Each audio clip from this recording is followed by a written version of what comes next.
Hello everyone, welcome to my channel. This video is mainly fat loss program ni. Aduri ngasi video is aina nupi na su tawang nggodaba aduri yang difficult oirodaba exercise thamjabani adu mayam nupa na su tawba yagani aduga fat loss natraga any muscle gain program animak any goal achieve tawbe taragadi akoi exercise aduga diet amasung rest ahummak se akoi balance ta thamma takta aduga da akoi na phangringi ba goal achieve tawbadi yam laina ngangone ba thajabale aduga exercise punama akoi 3 natraga 4 time tawbi adudi ngasina exercise 5 exercise thamjabani adu mayam adu exercise kodimak 3 nata 4 time tawbi aduga marakta 10 to 20 second rest lobiu aduga mayam na channel sa hambe mi ba taragadi ai channel subscribe to biramo adu subscribe to boloraga notifications bell adu subscribe button mark le notifications bell desu click to ba kawi ganu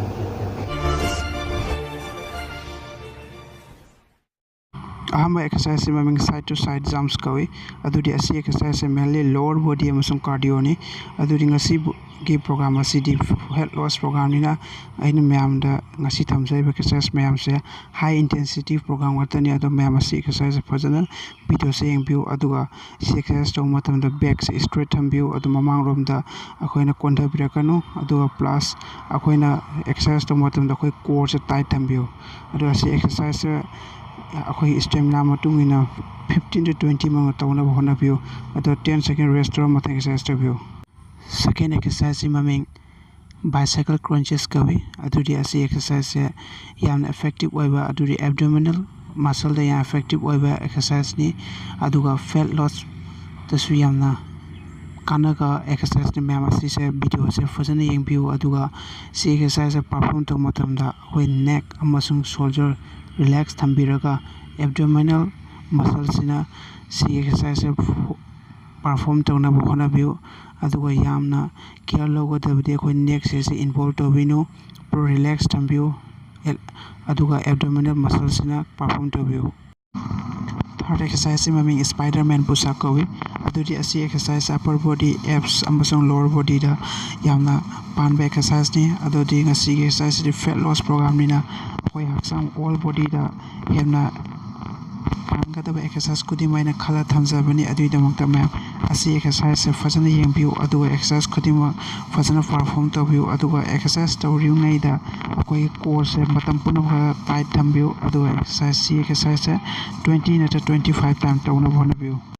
fourth exercise mami plank in kawi adudi asi exercise whole body da yam involve oi aduga fat loss when bada yana mateng pangani adu asi exercise mayam tawu matamda akoi gi abdominal muscles squeeze tawna bhona view aduga si exercise yari makai yam yang na tawna bhona view aduga yang na tawre haina akoi compromise tawinu adugi si form se chumna bhona view aduga si ki exercise 20 na 30 reps to view fat loss program sigi last exercise me lunges kawi aduri exercise punama mayamna fajan to view adu matang si last exercise ni last exercise se taw matam da mayamna video se fajan yeng biraga perform to matam da khoi back se straight thambiu aduga focus to view aduga khoi core se matam pum tight thambiu adu mayam exercise kudimo fajan to view adu ngasi di matang ase lotion jarage mayam na channel subscribe to video bata ga please subscribe to view adu share to view thank you